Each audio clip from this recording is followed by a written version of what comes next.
Welcome to the Political Matrix News. We have the sources, we have the truth from inside the political matrix.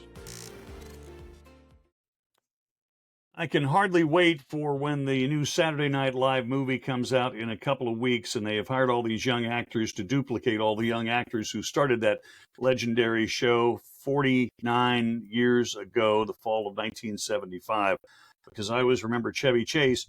A lot of time, a weekend update with Chevy Chase, and he would be on his landline phone. Yeah, hey, how you doing? Yeah, okay. Oh, hey, good evening, everyone. I feel the same way sometimes. I'm Rob Milford. This is the Political Matrix News. He is Greg Fink, the strong conservative conscience of what county is that with lots of Democrats and cheating? Yeah, Alachua County. Alachua County. A name that most people cannot pronounce when they look at it and go, Alachua. Alachua, yeah. Yeah, Alachua. And at the western gateway to the Sunshine State, Scott Miller is in Escambia County, not to be confused with Escanaba County, which you can find in upper Michigan, where the temperature this morning was 42 degrees, and snow is in the forecast for the weekend. So, but hey, moose season starts soon up the UP. We should have that. Hey, just wait till you see. Just wait to hear how people try to pronounce Shemukla or Micanopy. Oh, when they see it. Yeah, I live right next to my canopy. Oh yeah, yeah. You know that. Yeah. They filmed the movie 5 miles this way. They filmed the movie Doc Hollywood there. So exactly, and that's actually where Michael J. Fox got diagnosed for Parkinson's during the filming. Oh no. And Probably, whenever they're filming it, that's when he got diagnosed, was here at Shands Hospital. Aww. Graves, probably from a mosquito bite he got in the swine. What is it? The Great Dismal Swamp right there in the prairies. Payne, Payne Prairie. Payne's Lake became Payne's Prairie because it drained, and nobody knows where the lake went when it drained. It just went away. One day it was there, and then. The ferry boat. With all the sinkholes there are, I wouldn't be surprised if that was it. Yeah. Okay. So, talking about sinkholes, a 2-hour sinkhole in our Tuesday nights, as in yesterday on the 1st of October. Notice how I slid that right in, huh? The sinkhole that was prime time, 9 o'clock to 11 o'clock Eastern on Tuesday night, the vice presidential debate, the first and the only. Scott Miller, did you get to watch it at all? Oh, I watched some of it. You know, I certainly woke up and revisited some of the highlights. And for me, there were a bunch of them. And probably the one I think that sticks out with everybody is J.D. Vance having to fact check the fact checkers. So watching. Well, you know, honestly, in my mind, you know, I mean, it was certainly courageous. I'll grant you that. But what he really should have done was just kept talking when they cut his mic. Just keep on talking. No.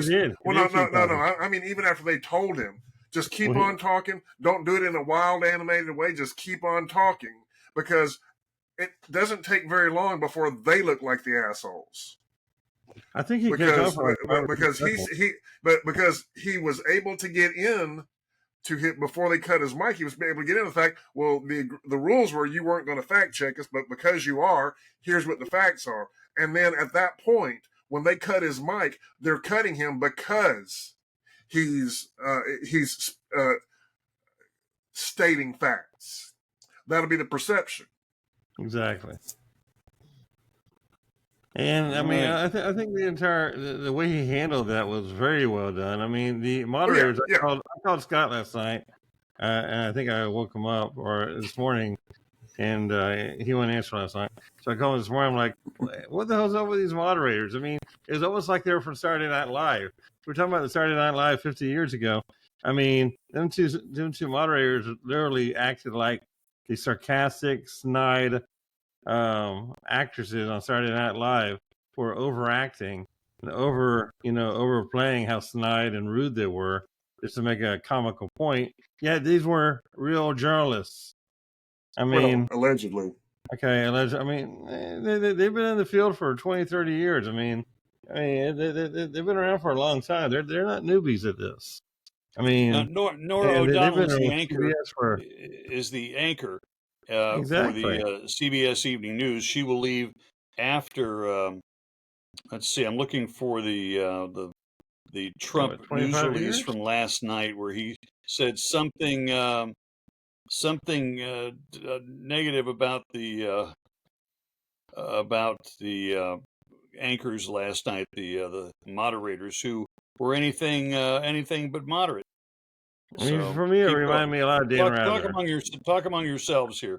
I mean, it reminded me a lot of Dan Rather, and how Dan Rather got fired from CBS for being overly zealous and overly flamboyantly biased against George Bush and everything else. I mean, it's I mean, I understand their bias is their bias, but they went way overboard, in my opinion, to being extremely rude to JD and extremely very pleasant to Tim. And basically not allowing him to even answer any questions. I mean, he didn't have to answer a question. He just had to be pleasant toward them and say their talking points. And they never challenged him or fact-checked him one time. None. Well, fact-checking's against the rules, though. Well, it's not against the rules if you're, if you're like a Republican, fact-checking them. I mean, and for JD to challenge them on them being wrong was like, it's horrible. I think for anyone who hasn't got it now, they should by now have this, that the media, the legacy media in particular, and frankly, a lot of the social media companies have this belief that they have a moral duty to prevent Trump from becoming president. They have concocted and convinced themselves, because they live in their own little echo chamber, right, that they have a moral duty to do this, and this is why you see these people mortgaging the credibility that they have. They feel like they have to ditch this credibility, because otherwise, horror of horrors, the devil might become the president again. Well, yes, that would be terrifying. But instead they want some crazy lady who has no idea what real position she's really standing on, and some guy from Minnesota who basically is running like Mr. Rogers, and he has no idea. I mean, these are serious issues we have in this country.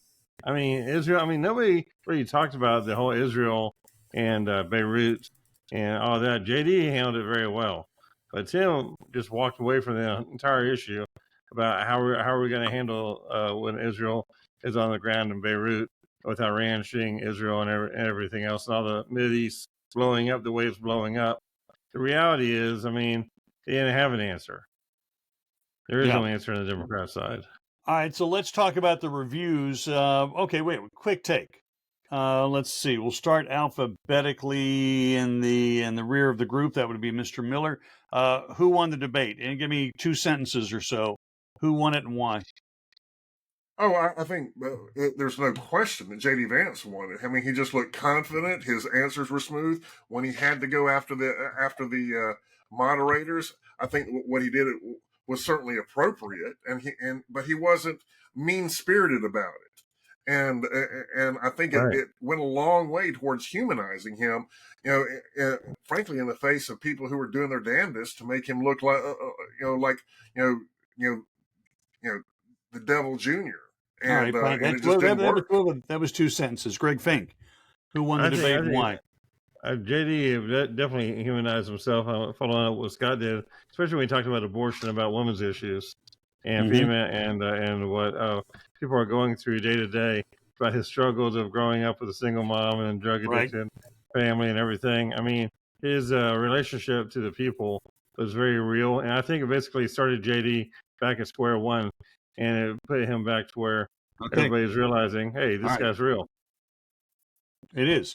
Reviews, commentators across the political spectrum, because, you can't watch all the TVs at one time. But when you're a big political campaign like Donald Trump, one person's on ABC, one's on NBC, one's on each network. Jonathan Karl at ABC. Walz did seem unsteady, and frankly, what I saw in Walz is somebody who has not faced questions on a national stage. J.D. Vance, very smooth. Lindsay Davis at ABC. J.D. Vance needed to come away as that humble, likable guy from Hillbilly Elegy, and it seemed like he did. Tom Lamas at NBC. Does Governor Walz have a problem with the truth? John King, CNN. The two issues driving the campaign right now, Vance carried it. Geraldo Rivera, Vance won this debate. Dana Bash at CNN, Democrats were not thrilled. Britt Hume, Fox News. The moderators were obnoxious and made it feel like 3-on-1 on Vance, and Vance was just fine. Chris Cuomo, News Nation. At one point, Vance wanted to correct something about how Haitians got into the country. He was right. The moderators wouldn't let him correct it. And yet there's more. Hugh Hewitt, who is probably one of the most go-along, get-along, mayonnaise on white bread kind of talk show guys. Superb answer on illegal immigration from Vance. He's very good at this, and he nailed Kamala Harris on the wide-open southern border. Rich Lowry at National Review. Vance is turning the best debate performance we've seen in a long time. Let's see if there's anybody else. Right. Megyn Kelly, former Fox, former NBC. I don't remember a better debate performance than the one Vance gave tonight. Little Pump, the rapper, Little Pump. J.D. Vance is demolishing Walz. Great speaker, really explaining things in detail. He's a real leader and even admitting to areas where we can improve and explaining how to do it. Meghan McCain. No one should ever say debates don't matter because Walz has done a lot of damage this evening. Huh? What? Was she watching? Tom Cotton, senator from Arizona, 101st Airborne, Iraq, same time I was there. Exactly. It's clear why Tim Walz refuses to do interviews. And Senator Byron Donalds of Florida, Tim Walz is not good at this, period. I would also say, I would have prefaced this. I would go out and have a beer with either of them or both of them. Sit down, let's have a beer, cheers. And I did not dislike Tim Walz. I felt that he was, It was one thing when you're in the warmth, into the bosom of the party, speaking on stage in Milwaukee. That's one thing. Everybody loves you. And now he's on his own. He is standing right there. And you're saying, please don't let me fart in the middle of this. You're saying that to yourself. And I will tell you this, when I did my audition at ABC News in New York, and I am sitting at the desk, and my elbows are out on the desk, kind of like they are right now, the sweat out of both arms didn't even touch my shirt. It just went straight down. The sides of my pants were wet because I was sweating so much in a 70-degree studio as I did the best I could doing a newscast. And I will remember that, of course, to the day I die. I think JD won. Walz, yes, they both came. It was polite. It was not the radical San Francisco versus the radical New York vibe that we had in the other debate. Two Midwesterners. Two men, they were polite and they agreed. How many times we hear the word agreed? 5-6 times. And it was, it was three from both, I think. Exactly. I sent a link to Scott this morning about that, and I think they agreed, I think, over a dozen times. Wow. Okay.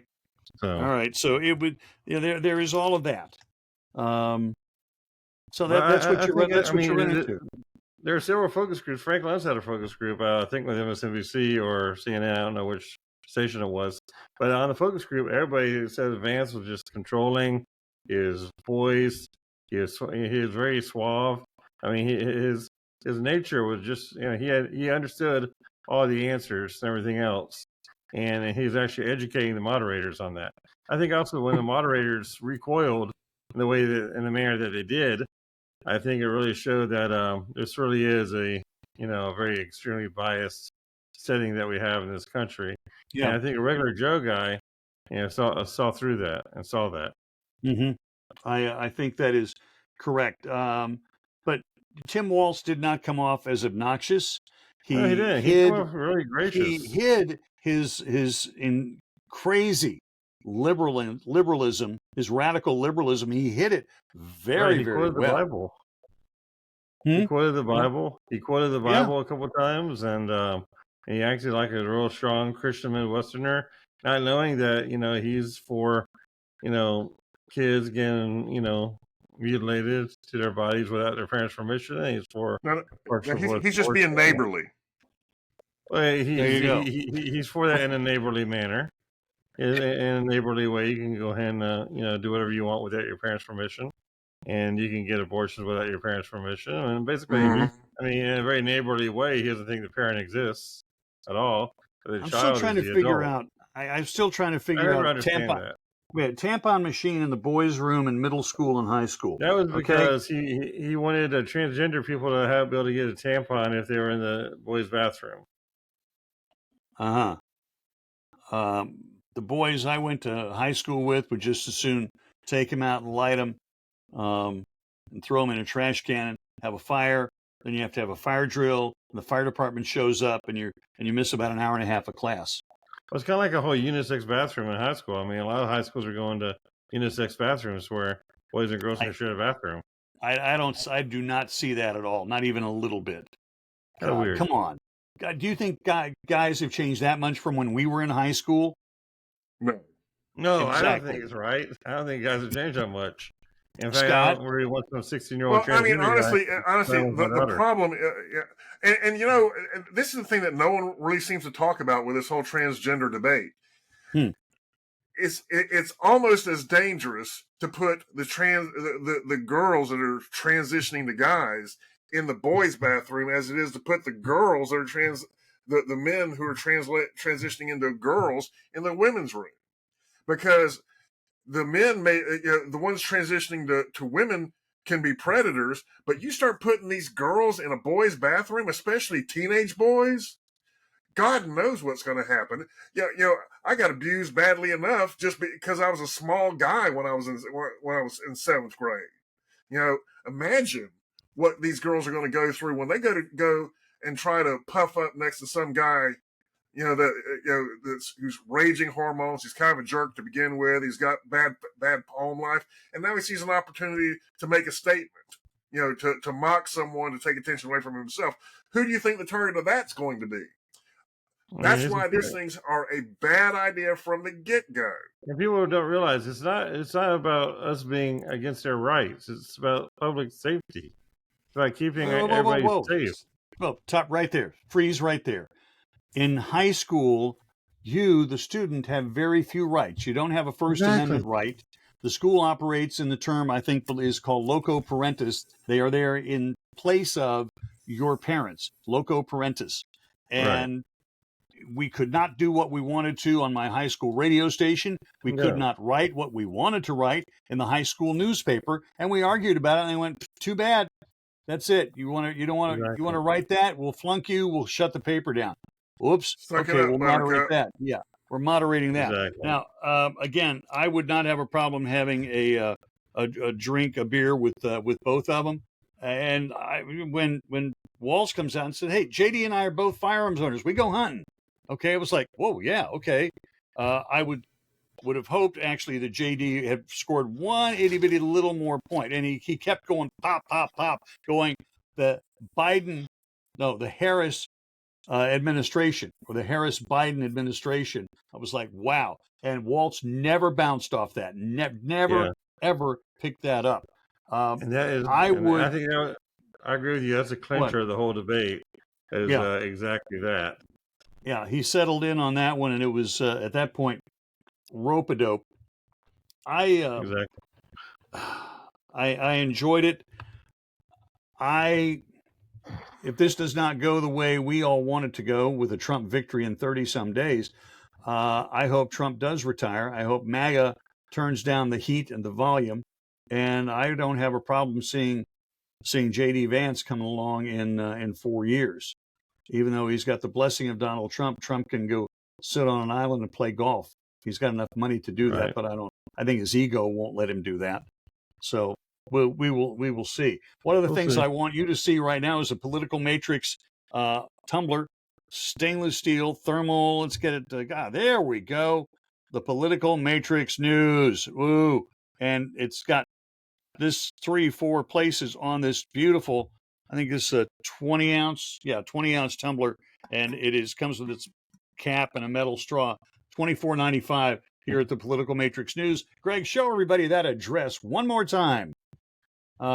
It slices, it dices, it juliennes, it fries, and you can use it.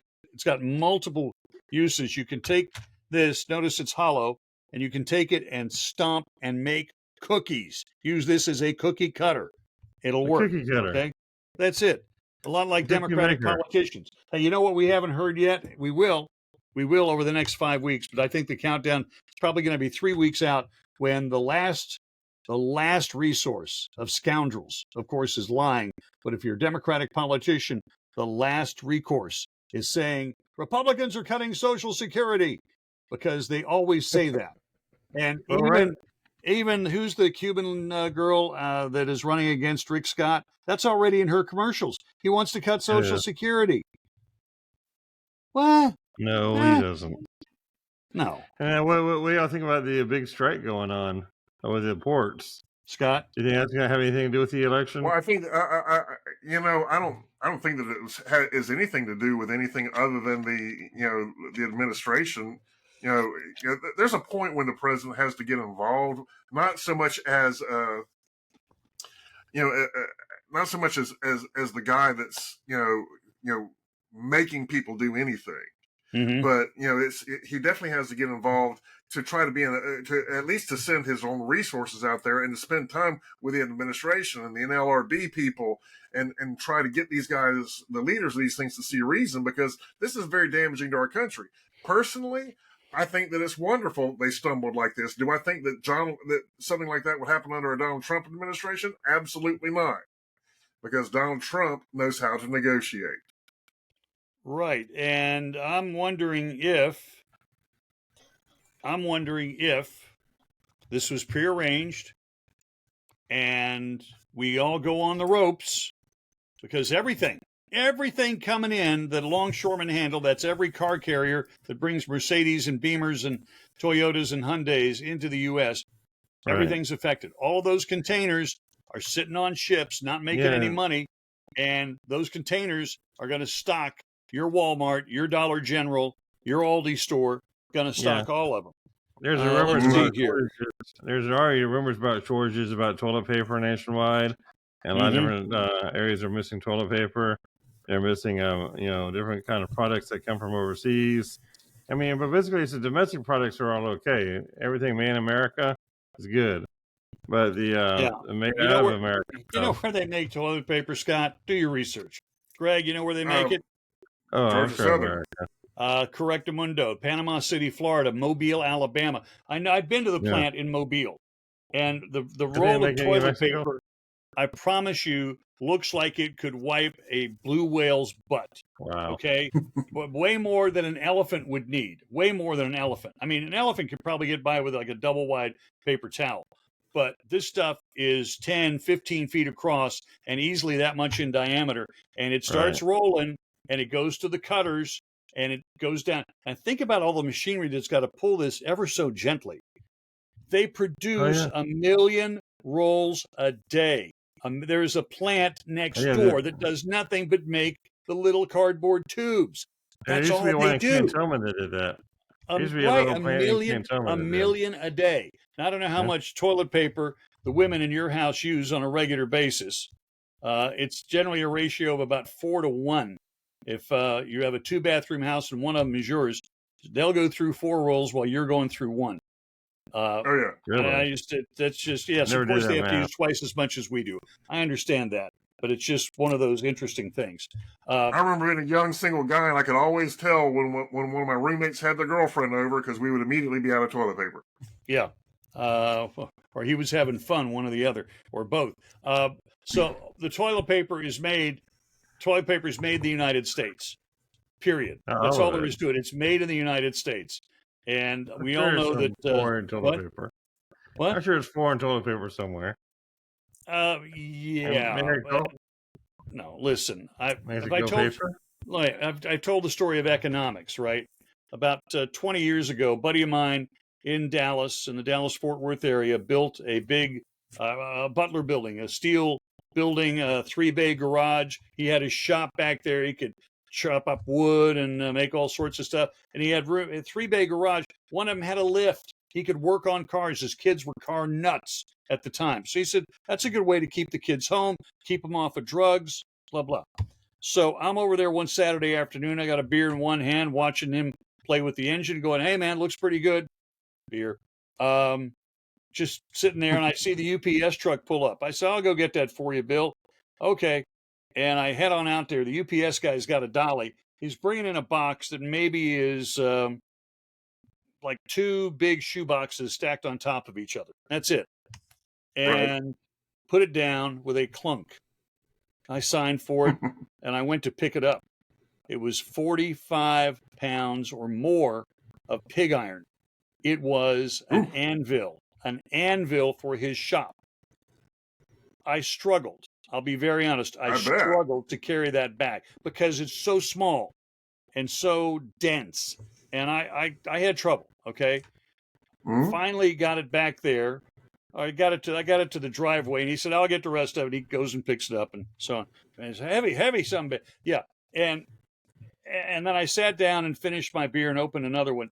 And he's opening, going, ooh, ah, ooh. And it's pretty much the anvil that the coyote always drops on the Roadrunner, okay? But it always ends up on the coyote. I'm not thinking that's happening in real life. So it goes like this. The UPS guy, even though that was one of his 40 or 50 deliveries that day, he got paid. The UPS company got paid because it was one of their trucks that drove it, okay, that delivered it. The long-haul trucker, most likely long-haul trucker coming from Long Beach, California, because they probably ship a container load of these anvils to the United States every boatload. And so that trucker made money bringing those anvils to Dallas. Then the longshoreman in Long Beach who unloaded that container from the ship made money. And the guys on the ship who were hooking the container up, they made money. And the captain of the ship made money. And the ship company made money. The guy that drove that anvil down to the port in Pyongyang, what's the town? Tianjin, China, up in the Yellow Sea. That guy made money. And the company that made the anvil made money. And the guy who made the anvil made about 27 cents. Everybody in that entire supply chain made money. You want to guess how much that was? How much that anvil cost my buddy Bill? Pick a number. I don't know, 50, $80. Greg? 35. Both of you are way, way, way off. It was a $20 anvil. $20. Everybody in the production line to the delivery made money in the process. Every single person, $20. Now, I don't know what your cost of raw materials is. I'm going to guess it may well have been, leftover slurry from a steel mill in China that does not have any air or water restrictions on what they're putting out. That's just a wild guess on my part. $20. Everybody made money on the deal. And this was more than 20 years ago. So if you need a lesson in international economics, it's right there. And I really wish... I just did some research on USA customs clearance about toilet paper. Yeah. They said the number one import is Canada, and China, and Mexico, Germany, and Israel. We import toilet paper from Israel and Germany? And China and Canada. Well, here's the thing, though. While you are correct, they manufacture it here locally.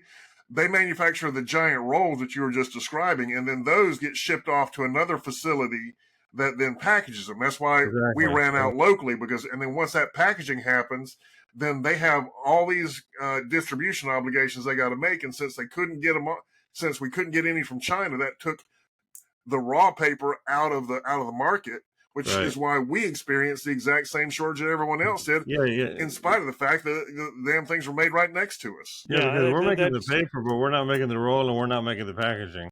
That's the that harkens back to the COVID crisis. Again, Scott Paper reports their plant in Chester, Pennsylvania, which is suburban Philadelphia. They make 2 million rolls a day. 2 million rolls a day. There are about a dozen plants in the U.S. that make toilet paper. If they all do, that's just a dozen. Everybody does 2 million. That's 24 million rolls a day. Every day. And I'm sure the stuff we get from Israel is kosher, and you can only use it with people who've been circumcised or something like that. On that happy note, we're going to let you get to it. I think that J.D. Vance won. I don't think it was he really did score on points, but it was so non-contentious that I didn't feel bad for Tim Walz, but it's like, okay, even though you were well briefed, and had your stock answers, and you avoided answering the questions. Oh, what were you doing in China during the Tiananmen Square in 1989? The better question there is, what the hell is this guy, a high school teacher from Nebraska and Minnesota, what the hell is he doing with more than 30 trips to China? Now, guys, I'm in my 60s. Scott and Greg are both in their 50s. Between the three of us, how many times have we all been to China? Want to hold up fingers, anybody? 0. Right. Now, are we typical? No. But I have a brother-in-law and a sister-in-law who are school teachers, retired school teachers. How many times did they go to China? 0. How many times? Scott's got a high school student right now. How many times has she been to China? She hasn't been to China, but she's been to a lot of Europe. Okay, well, it was your money that sent her, so you know pretty well. Have a good one. We will be back on Tuesday with new edition of the Political Matrix News, and we'll have a better analysis then of how Hurricane Helene has destroyed North Carolina, what the death count is, and it's not going to be pretty. It's just going to get worse. No. But also the political impact. And that, my friends, is significant. By the way, I've got to point this out. Ron DeSantis has gotten nice write-ups in the national media because he sent Florida Highway Patrol up there to help with traffic control and help out the North Carolina state police so they could go home and take care of their families. And that's why you got Florida guys up there. And I think he's sent some National Guard up there too, because it's a completely logistical operation now. You got to move food and water in, and you got to move people out. So, and by the way, I just wanted to point one thing out, and that's we get, and this is why we have the resource. Honestly, it's for the same reason that when it snows down here, you're stuck at the house because there's no way to get out because the infrastructure's not here to do it. The opposite's true about hurricanes, and even though we suffered a hurricane ourselves, the bottom line is that we get these tropical storms regularly enough so that it takes out all the weak stuff. Up in North Carolina, this is a generational thing for them. They have a generation of infrastructure that should have been destroyed years ago. Yeah, but now it's all coming down on top of their heads at once. And it's all coming here next week. And well, we'll see about that too. We'll be able to talk about it with a great deal of authority. Okay. And the other point is, when you're talking about displaced voters, I'm thinking Uncle Jim and Aunt Charlotte, who live up in the woods 4 or 5 miles outside of Swannanoa, North Carolina. And they're a nice neighborhood, but they're up on the side of the hill, and they had to get They had to get airlifted out with no car, just a cell phone, the clothes on their back. That was it. How are they going to get their mail? How are they going to get to the county courthouse to vote between now and November the 5th? And the answer is, that ain't going to hip-hop happen. On that happy note, I'm Rob, he's Greg, he's Scott. We'll see you next time on the Political Matrix News.